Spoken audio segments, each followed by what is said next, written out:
Kaya ayun yung ating rooftop makeover.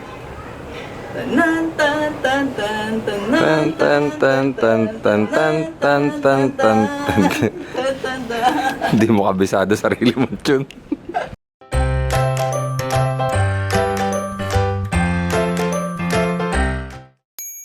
Hi, this is Elle and welcome to another makeover. Ang aayusin natin ngayon is itong rooftop area dito sa in-laws ko. So, kung hindi nyo pa napapanood, itong room makeover na to at itong banyo makeover na to, dito rin to sa same na bahay. Ayun, ang tagal na namin gustong ayusin to. As in, gamit na gamit tong space na to ng mga bata dahil meron ditong mini pool. Maliit lang yung space pero masaya dahil nandito ka sa taas. Tapos, meron naman siyang bubong. Tapos, kita mo yung mga puno sa paligid. Presko dito kapag malakas yung hangin. So, masarap tumambay dito and mag-coffee-coffee. Ayan. Talagang nagtimpla ko para ma-enjoy at ma-feel kong tumambay-tambay dito, ganun. Tapos na yung makeover. As you can see, ayan, naka-paint na.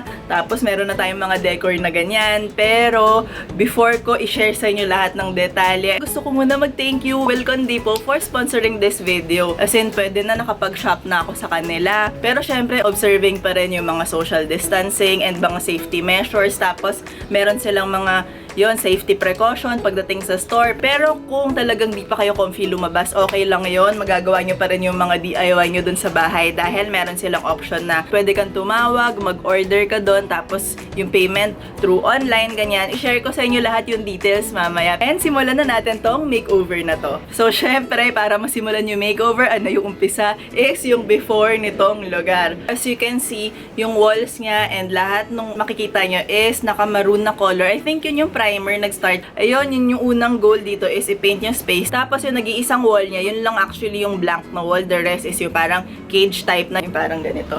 Ayan. And ang tagal ko nag-isip ko ano nung design ng naisip ko, pero nag-settle ako and nag-final ako dito sa design na yan. So, dinrawing ko siya dun sa mismong before picture natin. So, hindi ko na masyado nilinis. Hayaan nyo na yung photo na yon. Pero gusto ko lang ma-visualize ano talaga yung gusto kong gawin. Tignan nyo kung paano natin i-achieve yung look na yan and kung ano pa yung ginawa namin dito sa buong space. So, let's go. Simulan na natin tong makeover na to.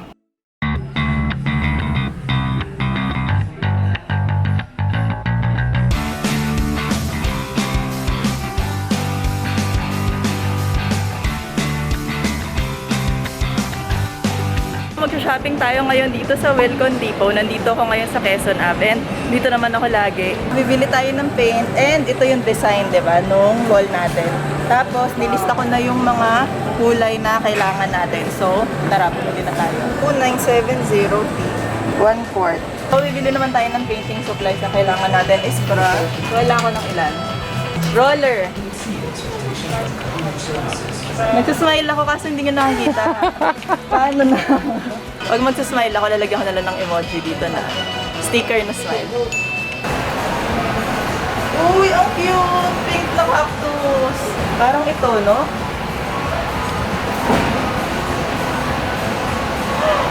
Ibang color na cactus! So, based dun sa design natin, feeling ko yung blue yung babagay. We'll see!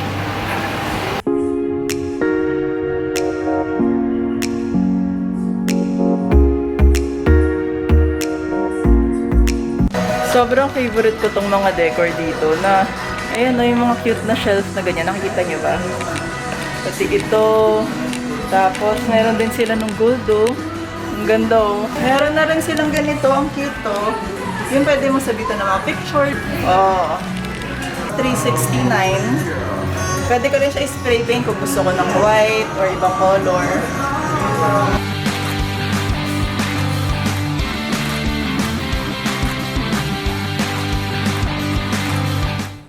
Andito na tayo sa pool. And ito na yung progress. White na siya. Ayan. Ayan si Derek. So, siya yung tao nila. Katulong natin mag-paint dito kasi hindi pa rin tayo pwedeng kumuha ng workers na madami. So, tayo-tayo muna. Ito, yung ipipaint natin ng accent wall. Ba't ako nakasabit dito sa sampayan? Dito natin ilalagay yung accent wall na gagawin natin. Di ba pinakita ko sa inyo yung design niya? Kailangan natin ng tali para makagawa tayo ng round. Ganyan siya. Gaganon mo.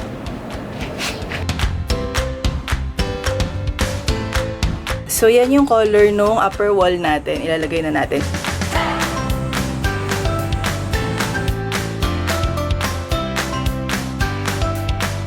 And ang next naman natin is itong sa baba, which is, ayan, para siyang grayish na may blue undertone. Hindi nga na-appreciate. Ayan.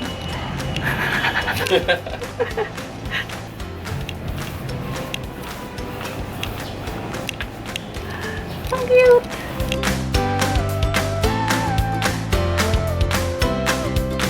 Look! Creamy yellow color. Wow! Creamy! Kumpisa ko palang gumawa. Merienda na agad.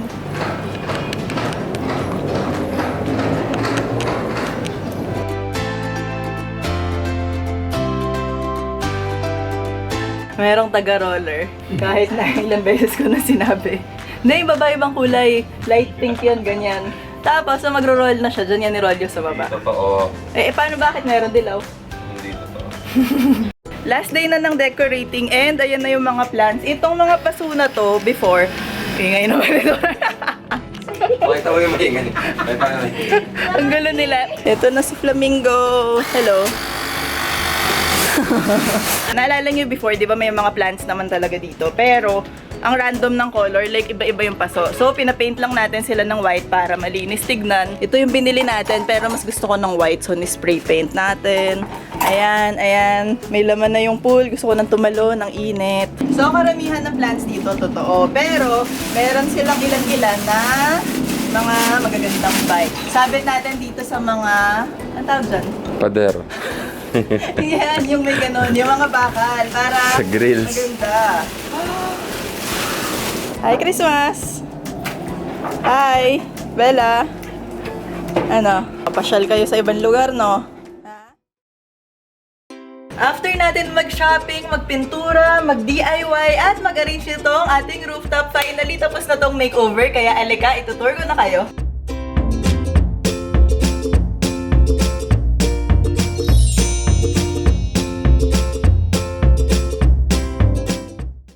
So, pag-akyat nyo dito sa rooftop, ang unang space dito is yung kanilang seating area. Actually, before, seating area na rin ata, nandito na to, meron pang ibang random chair. Pero ito yung iniwan ko kasi sobrang comfy nito. Adirondack chair siya at saka, as in parang ang lounging nga bagay talaga sa pool area. Ayan, ganyan.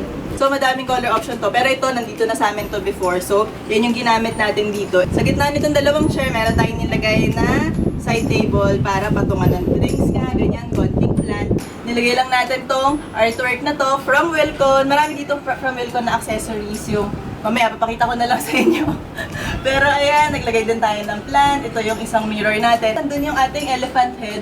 Sobrang cute niya. And ang pinakamalaking change dito sa buong makeover natin is itong wall na to. Kasi doon sa ibang part, di ba yung parang mesh na grid na wall nga. So ito lang yung plain na part. Gusto ko maglagay dito ng mural na simple lang pero lalagay ko yung mga colors na gusto ko. Ito mismo yung color doon sa home office ko, yung pink na yan. Sobrang nagustuhan ko doon. Pati natin ulitin dito. Tapos, ito sa ilalim, nilagay ko rin yung parang blue siya na may pagka-gray tone down lang na blue.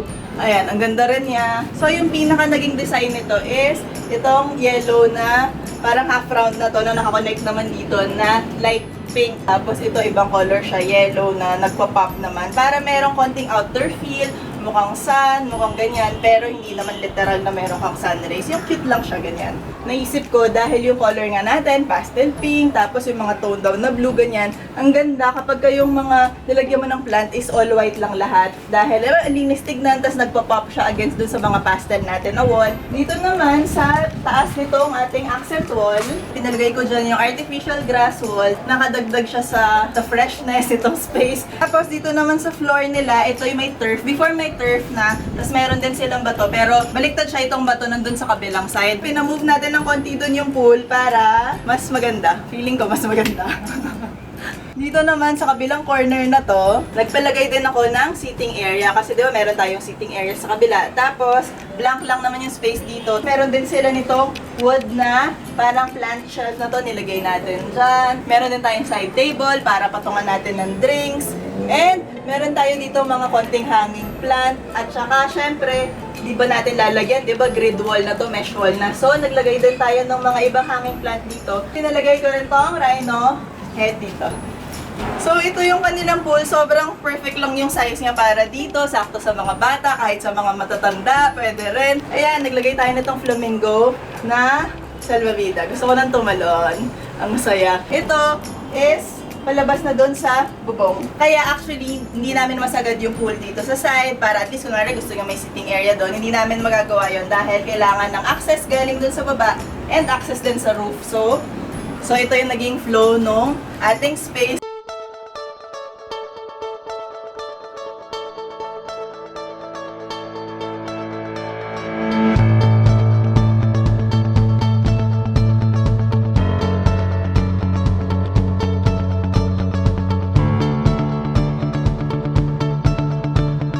So that's our rooftop budget makeover and sobra ako na happy sa result niya kasi kahit na hindi naman ganun kalakihan yung ginastos natin, na-change talaga natin yung feel at saka yung vibe nitong space. Ayan, di ba? Very fresh na siya. Sarap tumambay dito. Ito na yung bago kong tambayan. Itong area na to. Kayang-kaya nyo rin yun gawin. And of course, you can shop at Wilcon Depot. Thank you so much, Wilcon, for sponsoring this video. And kayo, kung gusto nyo rin mag-shopping sa Wilcon, pwede kayong pumunta sa store nila. Finally, open na rin yung mga store nila. Pero syempre, lagi silang may safety precaution. Lahat naman ng pupuntahan natin, dapat alam natin ano yung safe. Si Wilcon, nag-o-offer din sila ng tinatawag nila na BCCD, ganyan. Browse, call, and collect or deliver. So, meron silang website. Ilalagay ko yung link dyan sa baba. Pwede nyo i-check ano yung mga products na meron, ganyan. Tapos, ilista nyo na lahat ng gusto nyong bilhin. And pwede kayong tumawag sa branch na ano yung pinakamalapit sa inyo. Pwede nyong orderin kung ano yung mga kailangan nyo. And then, pwede kayong magbayad online. Pwede nyo siyang ipa-pick up or ipa-deliver yung mga orders nyo para at least magagawa nyo yung makeover nyo, makuha nyo lahat ng materials nyo ng very safe na mga options. And syempre, super thank you sa may-ari nitong bahay na to. Kasi tumulong din sila actually dito sa makeover na to. Dun sa tao nila kay Derek, and then sila lahat nag-DIY, nag-paint ng mga paso, naglinis, ganyan. Very group effort, ganyan, para ma-achieve natin look na to. So hopefully nagustuhan nyo tong makeover natin kasi sobra ako natuwa sa kanya. If you did, please like this video and do subscribe to my channel for more home makeovers, design tips, design advice, and you may also follow me on Instagram. Until next time, bye!